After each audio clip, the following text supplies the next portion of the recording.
You're listening to ReachMD, the channel for medical professionals. Welcome to GI Insights, where we cover the latest clinical issues, trends, and technologies in gastroenterological practice. GI Insights is brought to you by AGA Institute. Your host for GI Insights is Professor of Medicine at University of Illinois at Chicago, Dr. Jay Goldstein. What causes gastroparesis or delayed gastric emptying? And what are the best management tools available for the management of this condition? Joining us today to discuss gastroparesis is Dr. Linda Lee, Clinical Director of the Johns Hopkins Division of Gastroenterology and Hepatology, and Director of the Johns Hopkins Integrative Medicine and Digestive Center. Welcome, Dr. Lee. We're very pleased to have you here. I'm very pleased to be here. Thank you. Good. Well, let's just get right to the heart of the issue. Gastroparesis, what is it? Gastroparesis is defined as delayed gastric emptying in the absence of any type of intestinal obstruction. All right. Well, that's a very simple definition. Is it always part of major motility disorders, or is there such thing as isolated gastroparesis? There is definitely isolated gastroparesis, though it is not uncommon that patients with gastroparesis may report other gastrointestinal symptoms, such as constipation. That brings to mind the issue of irritable bowel syndrome. Is this just a slowed gastric emptying or slowed GI motility resulting in symptoms? Well, it probably isn't. Actually, there is a fairly poor correlation between gastric emptying and symptoms. That's interesting because we actually define gastroparesis, however, by the presence of delayed gastric emptying. Well, let's get into it. How does it affect individuals? It can be very drastic. Many patients report a very poor quality of life as a result of having gastroparesis. Most of the patients we see, fortunately, can be managed as outpatients, but up to 5% will have symptoms that require them to repeatedly present to an emergency room with intractable nausea, vomiting, and dehydration. Are the symptoms generally continuous or are they episodic? How does this work? Well, in most patients, it seems that they're fairly intermittent. And interestingly, some patients can go very long periods of time without having any symptoms, and then they'll relapse for unclear reasons. In fact, we're trying to understand the natural history of gastroparesis, as it has never really been studied over long periods of time. And how are you doing that? Well, the NIH has put together a gastroparesis clinical research consortium, which is made up now of 9 different clinical centers. And one of its major goals is to create a gastroparesis registry where patients with gastroparesis are going to be followed for several years. With or without intervention? Well, with intervention, whatever it is, it really is just recording what happens to their symptoms, what actually happens to them over a period of time. Well, I'm sure that most of our listeners have dealt with gastroparesis at one point or another during their practice. Is there a typical patient? Is there a gender dominance? Is there an age distribution? What can you tell us a little bit about the demographics of the patients with gastroparesis? Yes, absolutely. It appears that most patients with gastroparesis are female. In fact, some studies suggest there's a 7-to-1 ratio. And the most common presentation is probably those with idiopathic gastroparesis, and the typical patient is probably in their 30s or 40s. But there can be somewhat of a range in that. Well, the term idiopathic comes to mind here.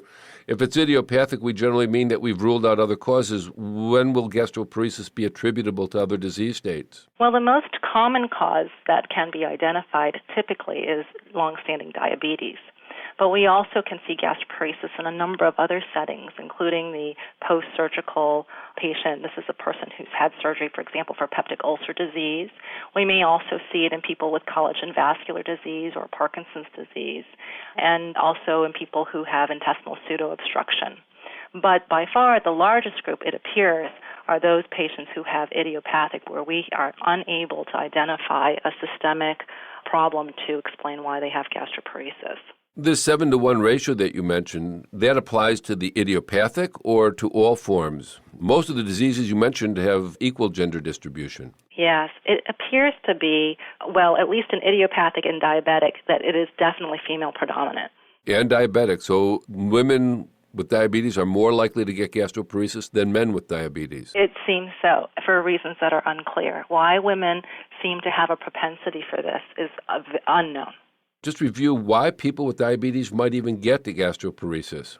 Well, for a long time, it's been thought to be due to an autonomic neuropathy, but recent studies suggest that there are actual structural changes that may predispose someone to developing diabetic gastroparesis. The other thing I need to put in there is that we know that blood sugars that are elevated definitely delay gastric emptying. So we try to really keep our diabetics' blood sugars below 180 milligrams per deciliter. But with regard to structural changes, there are now full-thickness biopsies. And in fact, one of the studies within the NIH Gastroparesis Clinical Research Consortium is to begin to analyze at a molecular level what the defects are in patients who have different types of gastroparesis. These patients are coming to surgery for other reasons. They're usually coming because they're getting a feeding tube placed, for example, or having a pacer placed. And in that situation, a full-thickness biopsy is taken and compared to a control. And in this situation, there have been a variety of structural defects noted, such as loss of interstitial cells of Cajal, for example, or other types of molecular problems, for example, loss of other types of neurons, or even the presence of increased fibrosis or inflammation. But it seems like it's a very heterogeneous group. You cannot say that all diabetics with gastroparesis have the same molecular problem. What kind of symptoms do these patients present with? You mentioned nausea, vomiting, inability to eat. Nausea, vomiting, loss of appetite. They may complain of early satiety, and actually patients who have intractable reflux symptoms should be investigated to see if they could have underlying gastroparesis. But in addition, a very prominent symptom is abdominal bloating, so that can often be the first presentation. Well, before we go on to diagnosis, I want to just remind our listeners, if you're just tuning in, you're listening to GI Insights from ReachMD Radio on XM 160, the channel for medical professionals. I'm your host, Dr. Jay Goldstein, and joining me today to discuss gastroparesis is Dr. Linda Lee, Clinical Director of the Johns Hopkins Division of Gastroenterology and Hepatology, Integrative Medicine and Digestive Center. Well, let's go on, Linda, and talk a little bit about diagnosis. Gastric emptying scans, commonly ordered? Yes, that is still considered the gold standard for diagnosing gastroparesis, and it is the solid-phase gastric emptying scan that is typically done. One of the issues with gastric emptying scans is that they're poorly standardized across medical centers. So there are some centers that do only 2-hour scans and other ones that will do 4-hour ones. But it's the general consensus that the 4-hour test is much more sensitive. And what we're looking for there specifically is greater than 10% retention of food at 4 hours. You specifically mentioned solid phase. What good is the liquid phase? Because many people, when we order these tests, the radiologist's first question is, do you want liquid, solid, or both? Right. Our feeling is that the solid phase is probably more sensitive. It turns out that liquid emptying is affected at very late stages of gastroparesis, so someone in the early stages may not manifest any abnormalities. So the solid phase gastric emptying scan is more sensitive. Okay, very, very good. Is there any reason to ever order a liquid phase? Not that I can think of for the purposes of diagnosing gastroparesis. All righty. Well, that's very clear. Now, you intrigued me by telling us that the natural history of gastroparesis is a waxing and waning severity over time. Is that related to diabetes control, or why is the natural history so different than many other progressive and worsening syndromes? Good question. No one knows. So perhaps in diabetes it might have something to do with the way the blood sugar is controlled because, as I said, there is evidence where the blood sugar, if it's elevated over 180, that may actually affect gastric emptying. But in those patients with idiopathic, they also have waxing and waning symptoms too. And some people have hypothesized that perhaps there's an inflammatory component that comes and goes, though this has definitely not been proven, but it's an interesting theory. Do people with gastroparesis have a higher incidence of diabetes developing later in life? Not that we know of. Oh, okay. I know that making the diagnosis can be difficult, but we do have some standardization across the country. Let's turn our attention to management. What is the mainstay of management? Well, I think the mainstay of management first is educating the patient. And the reason why is that most patients have a very poor understanding as to what gastroparesis is, and that's understandable because we so poorly understand it. And patients need to have, though, dietary counseling, because there are things that they can try to do when they begin to have symptoms. Because again, as I said, the symptoms can wax and wane. So when they begin to feel nauseated or full, one of the first things they should do is think about changing their diet. Obviously, they should eat a fairly low-fat diet, because we know foods that are rich in fat content, they take longer to leave the stomach anyway. And in patients with gastroparesis, the consequences of that are more accentuated with regard to their symptoms. So in my patients, I often ask them to eat a low-fat diet, and they also need to decrease their fiber intake and try to avoid raw vegetables and fruits, for example, at the times when they are most symptomatic, because, again, we know that those kinds of things are harder for the stomach to pass through into the small intestine. Pharmacologically? Pharmacologically, I was going to say that in times when they're obviously, very nauseated, then moving fully to a liquid diet is advantageous. Now, pharmacologically, again, we're fairly limited as to our armamentarium. Pharmacologically, there is metoclopramide, which is the only FDA-approved drug for the treatment of gastroparesis. So our therapies are directed toward prokinetics, but also using antiemetics to try to control the nausea. I will say that there is a subset of patients with gastroparesis who also develop abdominal pain, and I think it's very important to avoid giving those patients narcotics at all costs, because that simply aggravates the issue, because we know what effect narcotics have on gastrointestinal motility. Well, that's interesting. We know that metoclopramide has been used. Are there other non-FDA-approved pharmacologic agents that are available either in this country or other countries? Yes, probably one of the most popular is domperidone, which works very similarly to metoclopramide, but has the advantage of not crossing the blood-brain barrier. As you know, the FDA just issued a black box warning on metoclopramide for tardive dyskinesia, and this is something you would not see with domperidone.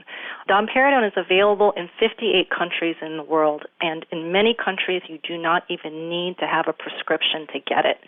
And it is so widely used, and unfortunately it is not available here in the United States unless you're working with an investigator who has an IND. I do know that people do cross the border to get it. Is that correct? They not only cross the border, they go to the internet and have it shipped in, or they have family members who send it to them from abroad.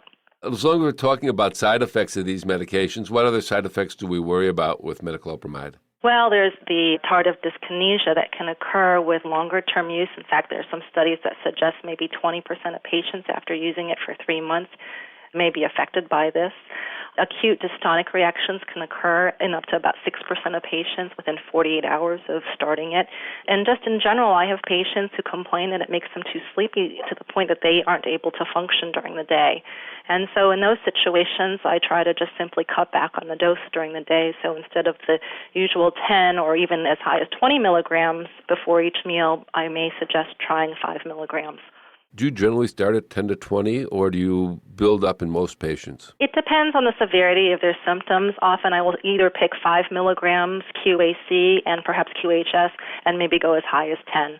And then in a few patients, I've gone as high as 20 if necessary. Well, I would like to thank my guest from the Johns Hopkins University School of Medicine, Dr. Linda Lee.